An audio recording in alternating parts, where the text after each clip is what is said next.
Hello everybody, it's Spectacular, the Silverstacular. So now I have the Salivate metal round that's been making its way across the country. Very cool to see this thing in so many different places and see where it's been. Now I tried to make a video where I went out to some places and I brought the Sal round with me. The videos didn't turn out really good because I had the camera all messed up and had to delete the footage. So I was really sad about that. I didn't know what I was going to do. But now here I am, and I have something I'm going to do. We're just going to learn a little bit. It's going to be like a beginner's course for the fans of Salivate Metal. For what Spectacular, has in his collection pretty much. So one thing I have in my collection is right here, this guy. So why not, right? Let's talk about that. That's right, Spectacular. We're going to bring it out.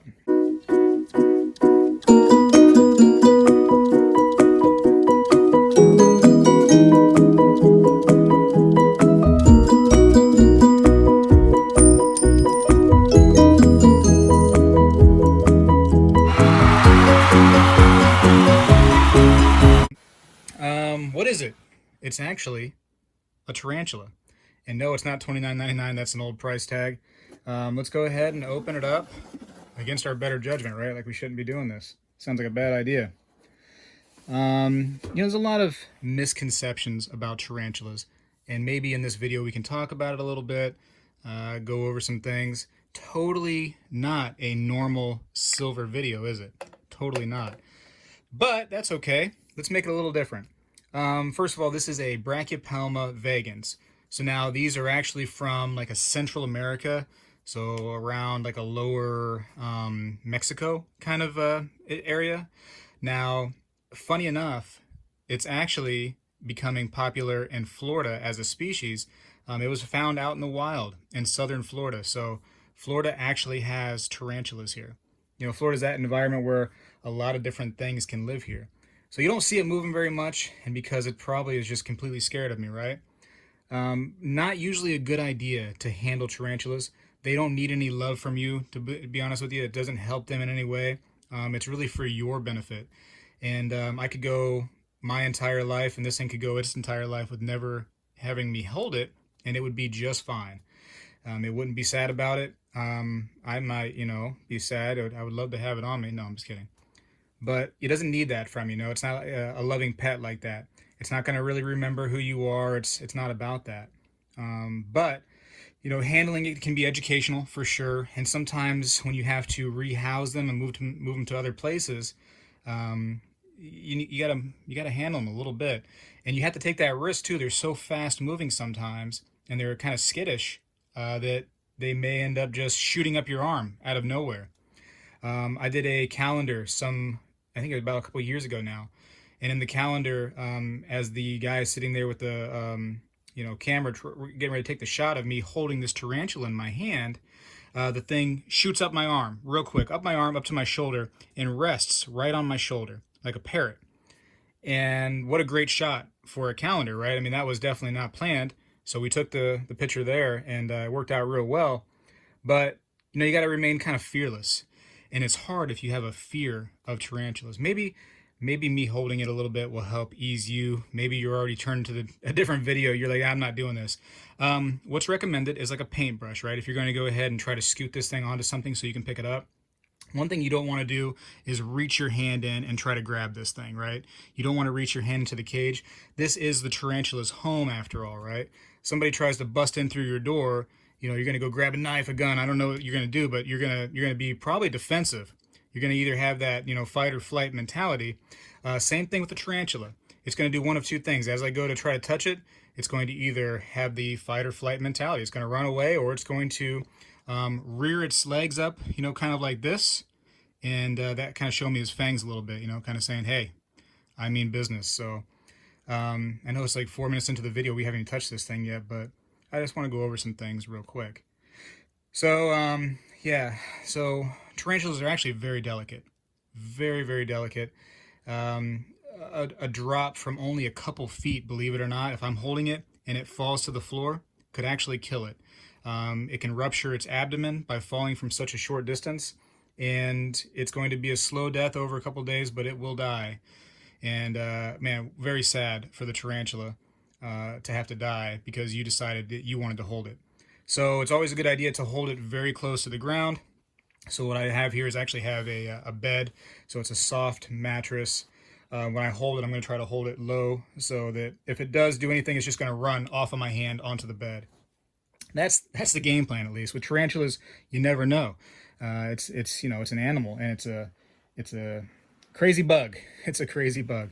Now, they are not aggressive. Big misconception is that tarantulas are this aggressive, kill you animal. There's some, you know, popular tarantulas out there like the orange baboon, right? They call it an OBT, or an orange bitey thing is a nickname for it, because people have videos like crazy where they'll stick something into the cage and it comes rearing up and it attacks, right? It's constantly attacking. Well, again, you know, you're in its home. It's defensive. It's defending itself, its home, from this weird thing probing at it, right? Not trying to hurt you, just trying to save itself, pretty much. You know, it realizes that you're not food, this giant thing coming at it. You're an enemy. You know, you're potentially trying to harm it, or, you know, its loved ones, its little egg sac somewhere. So that's what they do. Defensive, not aggressive. And let's get into it, right? It's 6 minutes in. We should try to hold this thing. So now this video could go south, Salivate. I'm telling you right now. I have never ever gotten bit by a tarantula before. This could be the first time. A lot of people ask me that, though. They're, you know, oh, have you got bit? Never got bit. What I have here is just a little piece of Priority Mail cardboard. What I want to do is I want to take the brush and kind of scoot it onto the cardboard and get it up out of there and then put it onto my hand. That's the idea, at least. Of course, I am doing I'm doing all this on camera, so I can't really pay total attention to what I'm doing, which is not safe, probably. It's not that safe, but, you know, let's, for the sake of education, let's bring some education to tarantulas and show people that they're not this terrible killing force out to get them, right? They really just want to chill. Has he moved at all? He hasn't moved at all because he doesn't want to. He's just totally content on not coming out. I'm half tempted just to leave him there and not take him out. But here we go. So what I'll do is I'll stick the cardboard in there, hopefully not get bit. That would be, you know, it's not going to benefit the tarantula to bite me, and it's not going to obviously benefit me. Now, if I do get bit, it is going to be a mild venom.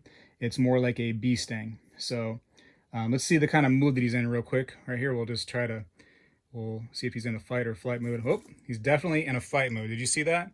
So he does not like getting touched. Yeah, so he's grabbing a hold of it. Not a fan. Because I'm in his cage. Let's see what I can do here.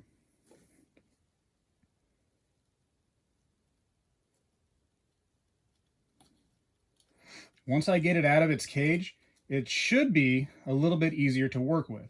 Come on now. It's for educational purposes, I promise. That's the only reason we're holding you. Okay, so there she is. Let's go ahead and to get her onto the hand if she wants to.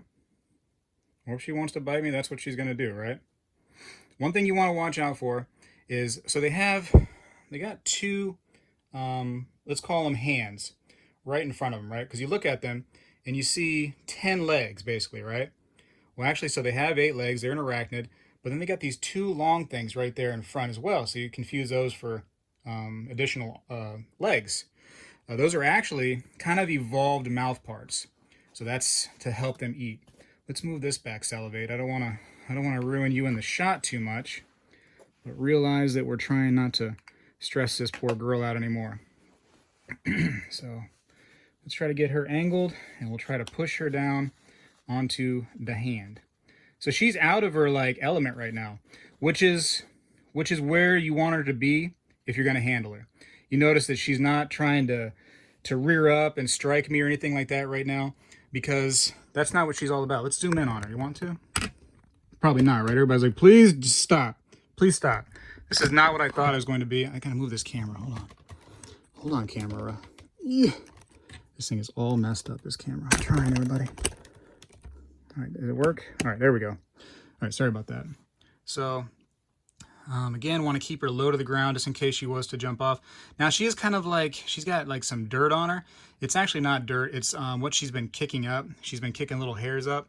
So now let's talk about that for a minute. The hairs, which are actually located right here on her backside. And you can see the little bald spot right there where she's taken some off. What she'll do is these two back legs here, this one and this one, have little pincers on them. And all the legs do, almost like little pincers. You can't even hardly see them. They're so small. Let's see if we can see those little pincers. Maybe. Can you sort of see them right there? See the little, like, almost like little hooks at the end. So now what these little hooks will do is they will grab those hairs, pull them off, and kick them out. All right, they kick their hairs out. And the idea for them is, when they kick them like that, is to get into an animal's throat, into their eyes, and kind of stop them from coming at them, right? So it's a defense thing for sure. Now, typically, the tarantula will probably be down in a hole somewhere. So now the animal's going to go into that hole and try to dig and try to get this tarantula. It's going to fling hairs out, and the hairs have nowhere to go except for either further into that hole or out of the hole. And out of the hole is towards that animal that's attacking's face or mouth. So yeah, that's the idea, is to get them, kind of messed up by those hairs. What else can I talk about? The fangs. So now, like I said, I've never been bitten. The tarantulas do have fangs. Right now, it's going to be hard for me to show you. They are curled up underneath the tarantula's little mouth parts ever so nicely. I appreciate her doing that, not showing them to me. But yeah, they're curled up there, and if there's no such thing as defanging a tarantula. If you were to defang this animal, you're going to kill it. You do not devenomize the tarantula. If you did that, it would kill it. So there's no such thing. This tarantula has full fangs, full venom, could very much bite me at any moment if it so chose to, right?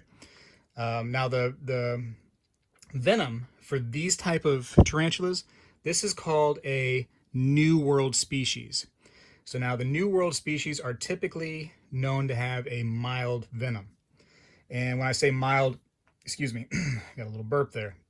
Mild venom, you're talking like a bee sting, wasp sting, something very similar. So not much potency there, unless you're allergic. If you're allergic, you could have a serious reaction. So again, common misconception is these things can be devenomized, defanged, so they can be had as pets. Not the case. Full venom, full fangs, full potential to bite you, But, most animals, they have a very limited way to communicate, right? And, part of their defense is those fangs. Have you ever got bit by a dog before? I have. Dogs bite. They have a very limited way of fighting. It's going to be either they're going to scratch you, and let's be honest, a dog scratch is not going to be that big of a deal. But a dog bite, depending on the dog, could very well be a big deal. That's its big defense, is a dog bite. So I'd much rather take a tarantula bite over a pit bull or a Rottweiler getting a hold of my arm, which I've gotten bit by those things before, That's not fun. So yeah, you can see, very docile animal, right? She's out of her element. She doesn't know what to do. We can try to move her around a little bit if you want. I don't really want to stress her out too much, but we can play with her very softly with this nice soft brush. We can see that she just wants to chill now. Now, when I talked about handling these things, and it's really for you, it's not for the animal whatsoever. It really is. There's another way to handle it, which is actually called the pinch and grab method, where kind of you put your hand flat over top of it, and then you pinch the sides of her like this, and you can just pick her right up.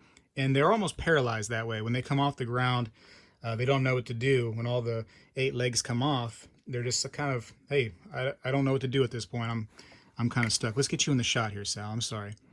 So I don't think that Salivate has ever touched a tarantula before, to my knowledge. So we're going to actually, hold on, come here, girl. Come here. Yeah, there you go. Take a little Salivate. So Salivate, there you are, brother. You're right there with the tarantula. Maybe your first time, actually being that close to one.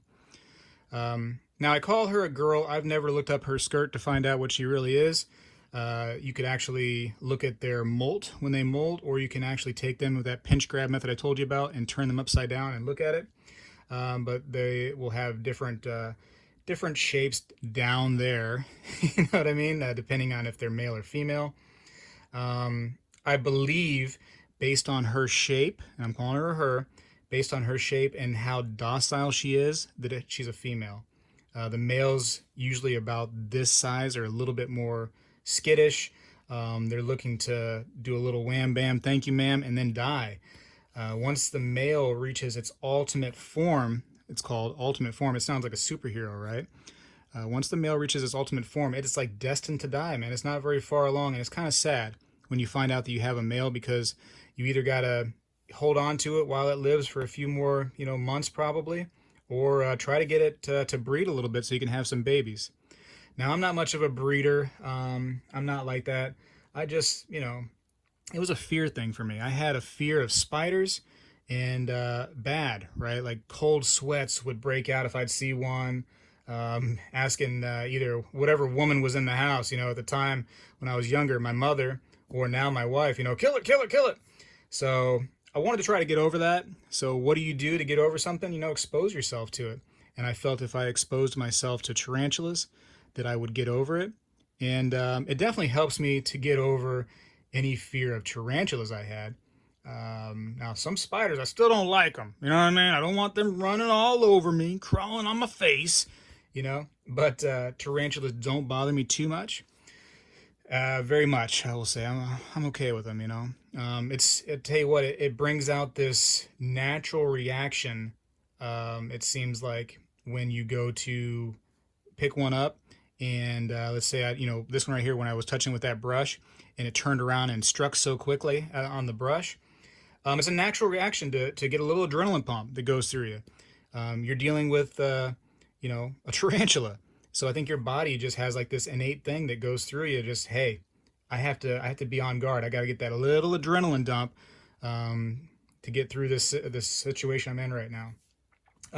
We talked about the New World tarantula species, right? Which is this one right here. Let's talk just for a second about Old World tarantulas. So Old World tarantulas are known to have a more potent, or a medically significant venom, they call it. So there's actually some videos out there on the internet, if you were curious beyond this video to look it up, of people that have gotten bit by some, I think the famous one is called a Poecilothora, or a P. regalis. And the P. regalis bit this guy, and his hands swole up real bad.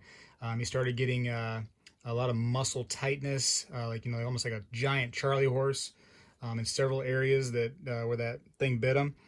He said that it felt like molten lava was in his, in that area surrounding by that bite. He had to go to the hospital. He had to go to the hospital to get some muscle relaxers. So yeah, medically significant bite for those ones. This one right here, it would probably just be annoying. It would startle me, like that. So that's that. So again, Branchiopelma vagans, I believe it to be a female if I had to guess. Now the males will get under their first two legs.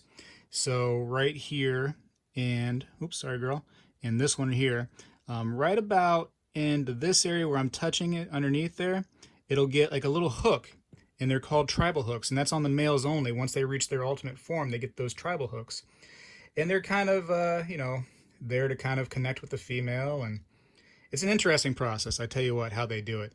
They come and they hug each other. They feel each other a little bit, and they hug real quick. And the male actually passes his sperm to the female just so quick. I mean, it's just quick. He's like, hey, a little handoff, like a football handoff. You just don't even know what's happening. And I tell you what, and then that male runs for the hills, because female is ready for food after that.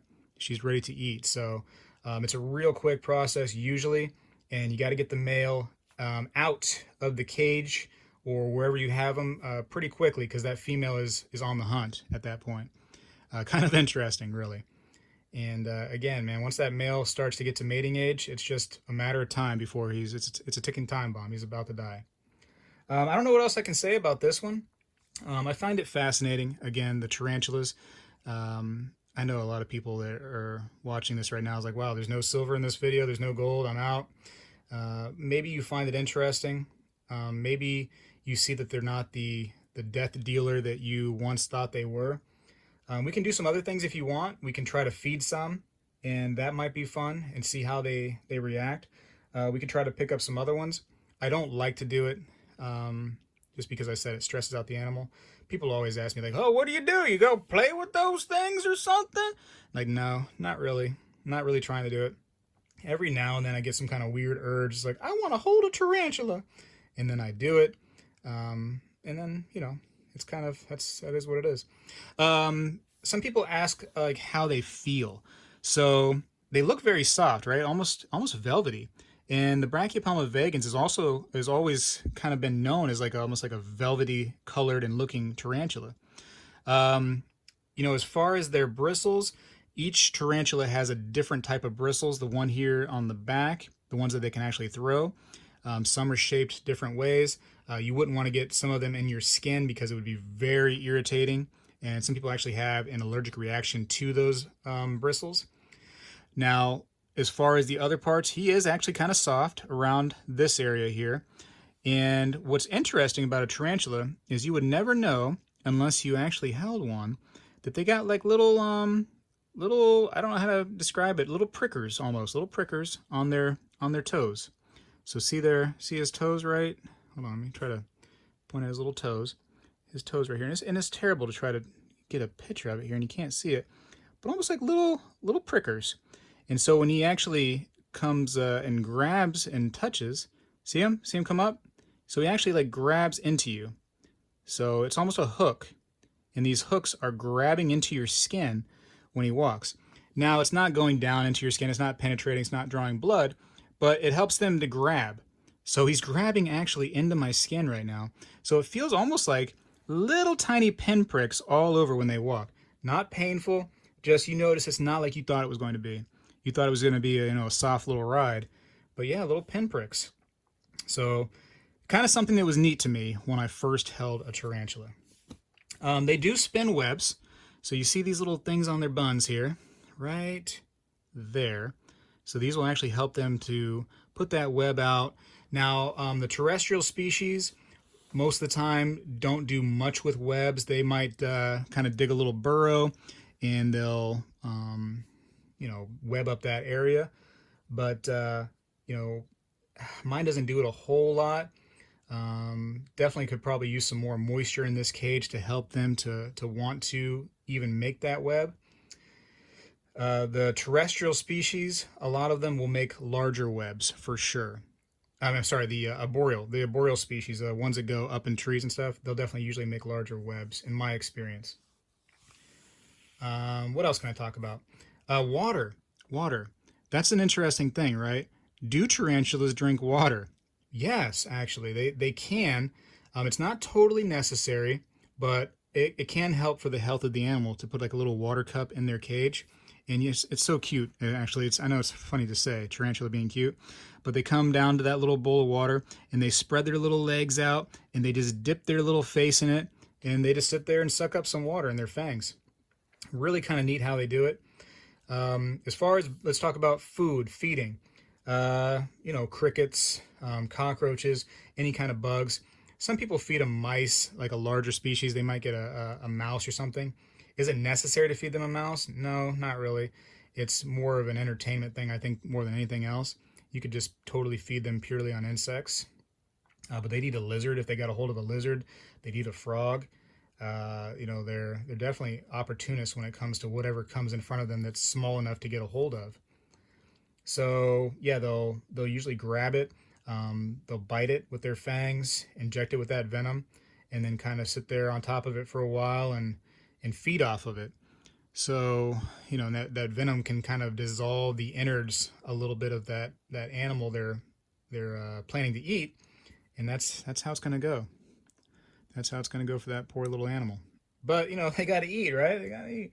All right, so can I put her back? What do you think, Sal? Can I put her back? Did you have fun underneath her? This was a long-winded video about nothing but holding a tarantula. So now, this is a dangerous part right here. Let me zoom back out. It is dangerous to put the tarantula back. And this is one of those times where, what are you going to do? You can't throw it in there. You're going to hurt the tarantula. Like I said, a small fall or a quick bump could end up rupturing the abdomen of this animal. So How do I get her back in? Without getting bit, too. You don't want to get, sitting there, play around and slowly move your hand because you're going to get bit. So what I'm going to try to do is actually I'm going to try to push her away and off of me. Well, first I want to get this salivate metal round out of here. I don't need that anymore. So that can go. Sorry, Sal, you got to go for just a second, brother. And then what I'm going to try to do is push her back down into her cage with this right here. Hopefully coming kind of between my skin and her fangs to, try to convince her, hey, I don't want to be bit. So let's move the camera up a little bit, just in case I do get bit. You got to document it. It's very important. Oh, real quick, another thing. I have a fan in here. Turn the fan off. Whenever I hold these things, or, I suggest to any of you, if you were holding a tarantula, turn all fans off. Try not to breathe onto the animal. All these hairs all over this animal, all over it, are very sensitive to any kind of air movement or vibrations, things like that. So if you want to breathe, try to turn your head this way or something like that and breathe another way. Don't try to breathe directly on the animal. If you were to blow out some air on it, or it gets any of that that quick vibration, it's going to scurry away, and again potentially harming the animal itself. So let's bring it back to its home. Let's see if I can do this. Hold on, let me move you over here real quick, Sal. Move this closer. And again, this is kind of the dangerous. I'm in the danger zone. I went to the danger zone. There's no good way to do this with the way I have her held. Let's actually try this. Let's try to get her back onto this little cardboard. Come here, sweetheart. Come here. I know. She is kind of camera shy, right? You thought she was going to be moving and going crazy. Now the males that I have would probably go a little crazy. So there we go. Again, try to get that cardboard in front of the fangs. So there she goes. Now she's in her home. Now let me try to wipe some of these hairs off of me. And that's her. She's back in her little sanctuary. So I stress that if you were ever going to hold one of these things, don't just reach in and grab, because that is how people do get bit. Again, I've never been bit before. I try very hard to get them out of their enclosure before I start to manipulate them. I'll say manipulate. And that's because I don't want to get bit. And I feel like if you get them out of their home, they're totally a sweet animal. They don't know what to do. There's no reason for them to be defensive anymore because they're not defending anything, I guess, themselves technically, but their home is no longer defensible because they're not in their home. They're outside of it. What else do we got? Let's talk about this. This was actually an interesting species. This should be a male right here. So this is a skittish dude right there. But this is originally, this was a Brachypelma smithi. But for some reason, some scientists out there decided to change the name to Hemori, I think, or Hemori, however you say it. So we're now Brachypelma hemori. Very beautiful species. Has that orange and black to it. Another Central America species, I believe. And very neat. This is one of those ones that everybody wants in the hobby. They all want the Brachypelma hemori. Used to be called smithi. So you can see that you don't need much to enclose these and house these things. What I will do is every so often I'll throw a cricket in there or something, maybe throw a little water in there for moisture, and that's it. You've taken care of this thing for a while. You could feed it once a week, you could feed it twice a week, you could feed it once a month if you really wanted to. If you go on vacation, let's say you're gone for a couple months, you'll come back and this thing will be fine, Now, the more you feed a tarantula, the more it's going to grow and the more it's going to molt. So potentially you could shorten a lifespan of a tarantula by overfeeding. So that's an option if you want to, try to prolong its life. Feed it a little bit less. I'm not saying to starve the thing. My goodness. Now this right here should be the same species. Yes, it is. And there it is. So now let's see if we can see the fangs on this since it's right there ready for us to look at it. It's going to be hard. You can sort of see the fangs at the front of the animal there. Right here. Can you sort of see them? No, not really? Well, they're there. but again, not trying to bite you usually unless you're really trying to threaten the thing. Huge misconception is these things just want to sit there and bite you. This is actually an interesting one. Let me open her up. Now, this is one of those ones that could really freak you out. This is a freaky tarantula. And I say that because she is very defensive. When she's in that home right there, she is extremely expensive. In fact, what I'm probably going to show you is when I open this up, you're going to see her rise up like this on her kind of her back legs and keep her front legs up, which is her strike position. She does not like you coming in her home.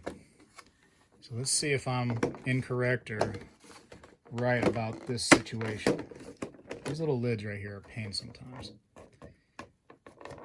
You see her doing it already? Look at that. Yeah, she's... So now you can probably see the fangs on this one right here. This is actually a bird-eating species. So can you see, let me try to move this camera a little bit underneath her. Right. Kind of, right? So you can sort of see those black fangs underneath those mouth parts. They're ready to go. And she keeps her feet up. That is totally a strike pose. That is the most well-known thing in the tarantula world, is that strike pose. See her? Oh, she wants you. She wants to bite you. You're invading her home right now, and that's all it is. If we get her out of that, she's going to be the most gentle tarantula you've ever seen in your life. Seriously. Now, back to bird-eating tarantula. She is a baby. She is a little bitty baby. And Sal, let me try to show you in comparison. Hold on, I got to move this camera. What am I doing? What am I doing? In comparison to your round right here, there she is, and there's your round. So you can tell that she's pretty large, but she is a little bitty baby. See how big, let me try to zoom out a little bit. See how big this container is right here? How wide here? That is actually how wide she can get at full growth. So they always say about the size of a dinner plate is how big they're going to get. That's how big they can get. I did have a large, and you can see it in some of my other videos early on in this YouTube career, that I brought out a male of this species. Oh, excuse me, this is Lasiodora periabana. So Lasiodora periabana, L. periabana, if you want to shorten it up a little bit, is a bird-eating species. Now, are they out there eating birds? Maybe. If a bird was to come along and it was convenient for the tarantula to reach out and grab them, sure. They call them bird eaters just because of how big they get. They do get large. There's some videos out there on YouTube of people holding bird-eating tarantulas and letting them crawl on themselves, on the person, and they're massive. I mean, they're both hands holding these things like this, and the legs are stretched out from one thumb to the other. Big animal. But really a gentle giant for sure. Inside this cage, another story. It wants to bite. It wants to protect its home. You can see a little web kind of right there in the middle, but not too crazy. And you can see, I'm really close right now. You can see those fangs right there underneath. See them? See those fangs under? And she's just telling you. She's like, listen, I really don't want to bite you. At any moment, this tarantula is so fast that it could have shot out of that cage up to my face and stab me in the eyes with its fangs. It could totally do that, but there's no reason for it to do it, because I am not its home. So it's coming out of its home to attack me. Who does that? That's craziness. Anyway, Sal, that's my story on tarantulas. I could totally pick her up. I have no fear of doing so. I don't think that she's going to be a threat to me once I get her out, but there's no reason to stress her out anymore. You can see that she wants to do that. So I'll do one last thing. I will feed these tarantulas for you to see how it kind of works, and I'll show you some molts. So actually 2 more things, and then we'll probably call it quits on this video, Sal. But let's go do that real quick. All right, so I'm back with a few things. I've got some crickets, and sorry crickets, but this is going to happen. And I have a molt from a Brachypelma hemori. And what they do is actually they come out of the top part of themselves. I don't want to really open it because then it would break it open and it would probably ruin the molt. But you can actually see the fangs right here out in front. Let me try to zoom in on the fangs. There you go. So you can see the fangs. And it's the whole thing. Sometimes when these things molt, you see them laying there all like curled up, and you think, oh wow, man, my tarantula died, because it's just such a perfect looking thing when they come out of this.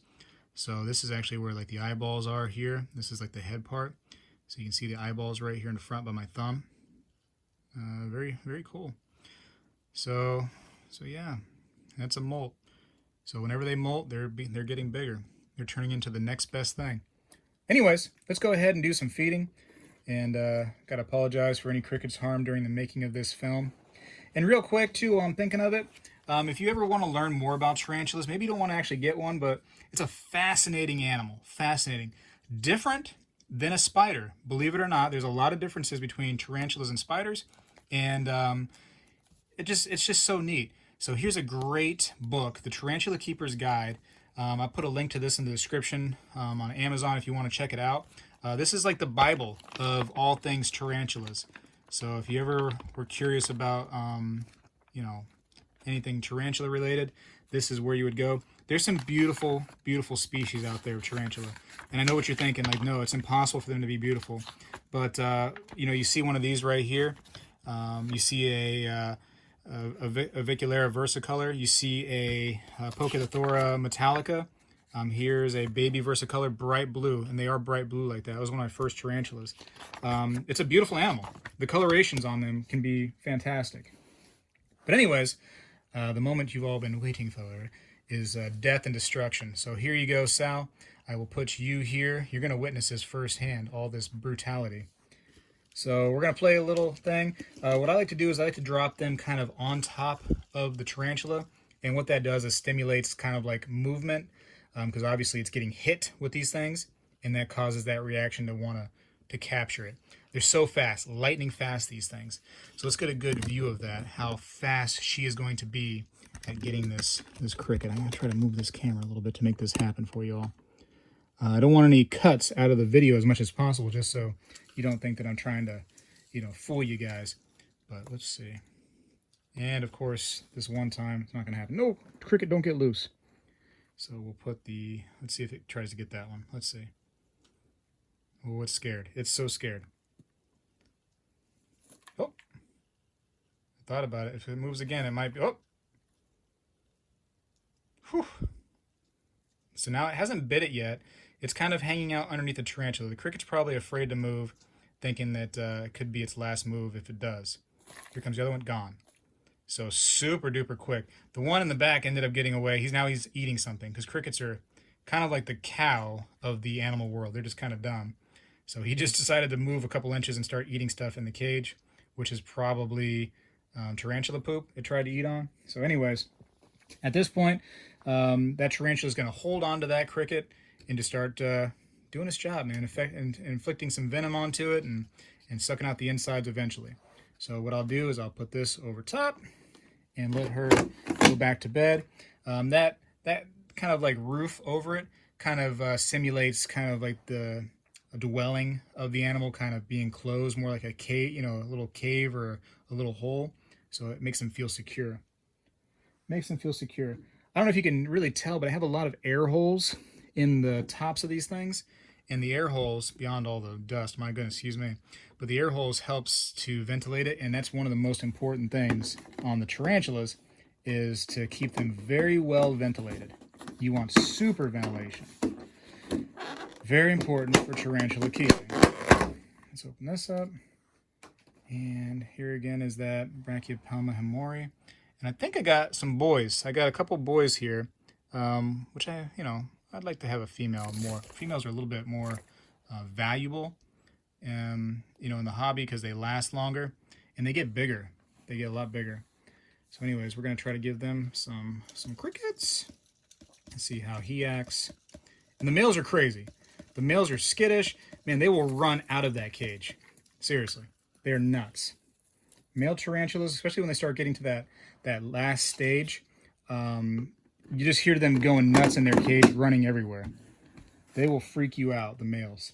But a nice, docile female is a fantastic pet. Absolutely great. I've got to feed another one of these. Now, I used to have more tarantulas. I had several males, and you know, again, destined to die. Look at this little son of a gun right here trying to get out already. Look at you. Like I said, I don't trust the males. The males will run out. Right. Can you please stay in there though for this, just for the purpose of this? Because my eyes now are really not on you, more on these crickets and like what I'm doing with this camera, so I really can't focus on you. I don't know where you're gonna go if you were to come out. There's that one, and let's see if I can get one more. Whoa. All right, you get 3. I didn't really mean to give it 3, but whatever. 3 is probably gonna force that one into a molt if it was to eat all 3, but that's fine. It's actually a very small size still, this right here. See how he's holding onto the cricket? Can you see that? So he's gonna take that little cricket for a little joyride. And cricket's fully alive right now still. That venom does not work like instantaneously. That's going to take a little time. And then what I'll do with the Brachypelma vagans is I'll just throw the cricket in there, and she will go on to the hunt. Oops, I can't even see what I'm doing, can you? My mistake, everybody. Sorry about that. For anybody still watching the Tarantula show. Bada bing. And you can have him if you want, or just take your time and eat him at your leisure. Whatever. There you go. Okay, she ate him now. So now it's convenient for her. So there you go. Everybody ate. That's a good sign. That's a good sign. That means everybody's healthy. A sick tarantula is not going to be eating. And yes, tarantulas can get sick. They can get parasites. They can get some diseases. Fungus. Too much moisture inside of a cage can really mess up a tarantula. So you want that perfect amount of moisture. What a lot of people will do is they will like kind of either put a little tiny water cup inside of the enclosure to try to keep some humidity in there via that water cup, or they'll put like a little water maybe just in one corner of the enclosure to keep like that section moist, and that's it. Anyways, that's tarantula. That's tarantulas, I should say, Sal. So I hope you enjoyed that. I will show you one other animal. And this one to me is neat because you can hold it however you want, and you have no risk of getting bit. 0. So now this is gonna be weird to some people. But these right here, I find fascinating. This is called Porcellio hoffmannsegii, and these are actually a Spanish isopod. So now what is an isopod, you may ask? An isopod is actually like a roly-poly. So those little roly-polies you used to play with as a kid, that is a type of isopod. So these are very large actually for isopods in the isopod world. These are, here's one right here trying to molt. Look at that. He's already done it. So pretty cool. That little white piece right there, I could take that off. That's just a molt. But they are very neat for kids, you know, for the purpose of teaching kids how to take care of an animal. These are awesome. Totally an awesome pet. Let me try to get them and do a little holding with it. And the only issue with it really is there's a little bit of like a fragile kind of situation to be concerned about. So if you had extremely young kids, maybe not. But, you know, little older kids, this would be great in a science classroom. So now isopods are, you know, everywhere. Even the water. There's isopods in the water. Anybody that's ever had like a saltwater fish tank definitely knows about isopods.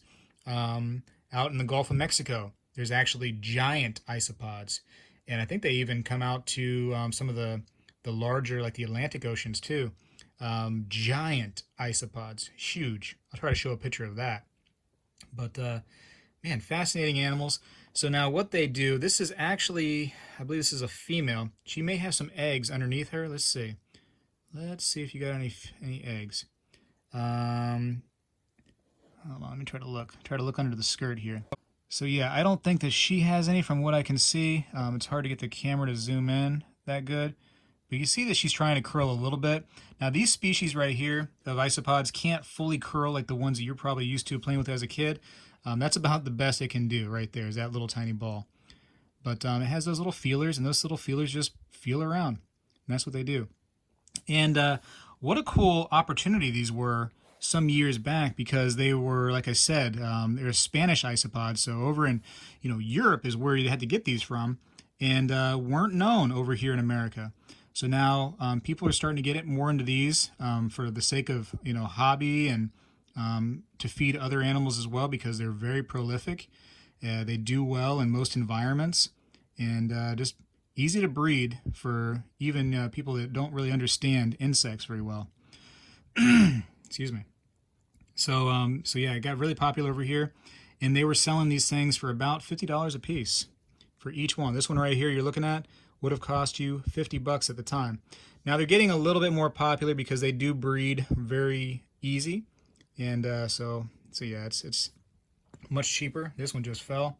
Unlike tarantulas, a fall like that is not going to kill the animal, not going to hurt the animal too much as long as I don't drop it off like the Empire State Building or anything. So I'm not too worried about just manipulating this thing and having it fall. And there's no defensive things on this little dude. It's so funny. So there's no fangs. There's no biting parts. There's no hairs to kick out. There's no nothing. This back part right here is not sharp in any way. It's not going to cut me. There's nothing. This guy's got nothing going on for himself. He's pretty much at my mercy right now. But don't you worry, I'm not going to hurt him. Actually, her, I think. Usually the males will have longer back parts right here. So I believe this is a female. And very, very small still for this species. The Procelio hoffmannsegii gets quite large. I just dropped her again. A lot of drops here. You know me, dropping coins all the time. Now I'm just dropping isopods. Let me get her back there. But yeah, wouldn't be out of the realm to think that, she could be more like this size right here, when at full growth. So, pretty cool. Pretty cool little animal. Great for the kids. Look them up. If you have some kids that are into, science and learning about things, this is maybe not, this particular species. Maybe you want to get them something else even cheaper than these. You can get them out there for, $20 for a whole like thing full of them. So, just for fun. Yeah, I like weird things. I've always been that kid that excelled at like science and things like that. So, Sal, I thought that I would just, sit there and talk to you. I bet Sal, I bet you've never touched an isopod before, or at least a Spanish species, have you? Let's go ahead and put the salivate round right there. Come on now, Spanish species isopod. Look at that. Just wants to curl around my little finger. Come on. Loves me. But like my kids, man, my kids love playing with these things. And it teaches them something. It teaches them how to take care of things, and they love feeding them. Here you go, Sal. Look at you. All right, it's going right back to my finger, Sal. It really doesn't like you. No offense, but doesn't care for you very much. It likes the finger better. Anyways, I'm going to put it back for now. Don't want to stress it out anymore. Because again, it's one of those animals that if you're holding it, it's for you, not for the animal. But anyways, I don't know what else I can say. I've always been that kid, like I said, that found science interesting. And I always like to kind of debunk some of the myths out there about hobbies like ours, silver hobbies, or, hobbies with animals and things like that. For a while, I was into saltwater fish tanks. I got into that, quite a bit.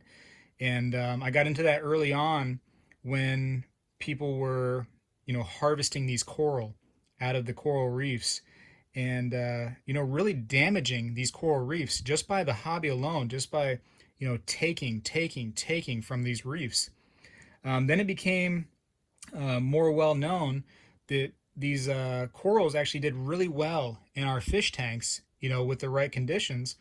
And we could actually take knives and cut them in the fish tank and split them in what's called propagating them, just like a plant, and help them grow and keep our hands out of wild coral reefs by just growing our own. And there was no downside to it, man. They were healthy. They were it was a good thing. And people started breeding like clownfish and things in captive environments to try to stop taking from the oceans, to try to be more concerned about what's going on out there and stop taking from them and just breeding our own. And they were fine and they were healthier. What else did I get into? Poison dart frogs. My goodness. Really into the poison dart frogs. I love a nice vivarium, which is like a planted tank. Beautiful in your home, by the way. If you want something that's going to really wow people when they come over, a nice vivarium with plants and stuff inside of a tank, and man, they can be so pretty. But yeah, poison dart frogs, and again, one of the misconceptions about poison dart frogs is why would you have that? They're poisonous. Well, in captivity, they're not, because they're not getting the same food that they are out in the wild, so they lose all poison. So really, if you just want to call them a dart frog, because they have no poison in them. And it's things like that that I really enjoyed, like bringing some light to hobbies that people look down on, or didn't think much about. And they're so easy. Like tarantula is the easiest pet in the whole world. So laid back of an animal. You don't have to feed it that often. You can neglect these things, and when they get the food, it'll be fine. You know what I mean? It's a really really neat animal. So if you want to be lazy about being a pet owner, maybe get a tarantula. You don't have to get the dog that you got to take out every single day and scoop up its poop and put in that little bag. And sometimes you just like it has like the diarrhea, and you're like, I'm not picking that up. It's just gonna have to. No, I'm not picking that one up. There's no way. You just leave it. You know what I mean? The neighbor's gonna come out in their yard and step on it. It is what it is. Anyways, so again, I ruined that entire first video that I had done, Sal, and I apologize. You probably would have liked to have seen that too. It was a lot of fun, but now we're going to do tarantulas. And your round touched a tarantula and an isopod. Gross, right? Anyways, I'm going to send this round on to the next person. I don't think I'm supposed to tell you who it is. Another big channel, though. Another big channel. I think you're going to like them and what they have to do, which is something I don't know. I'm just saying that you're going to like it because I'm trying to fill some time. Anyways, I've used up enough of your time. I appreciate, Silver Heist getting this thing all started. I'm going to try to get a link in the description of the playlist that Silver Heist has of where this thing has been. A lot of places, man. Really, really cool. Really, really neat to see where this thing has gone. So, yeah, I'll try to get that. If I can do a link to a playlist, I'm going to do that for you all. And we're going to keep it going. Salivate Metal has done a lot for the community. Always a friendly name to shout people out. I know he shouted me out many times. Very thankful for that because, it helps us all to grow when we grow from each other, and we can, use multiple channels and use them to connect with each other. It's so neat. So neat. It is a community. It's quite the definition of a community. And some of us have different thoughts and different ideologies, but at the end of the day, you know what we like? We like precious metals. We really do. We really do. And we talk about them. So anyways, at this point, I'm rambling. I got to go. It was great to have the sow around. Honored to actually have it in my possession. But now I got to send it on to its next owner. And, at this point, I got to go. Hope you learned something about tarantulas and isopods and all kinds of weirdness. And this guy's eating, so I really want him to go eat. Spectacular is out.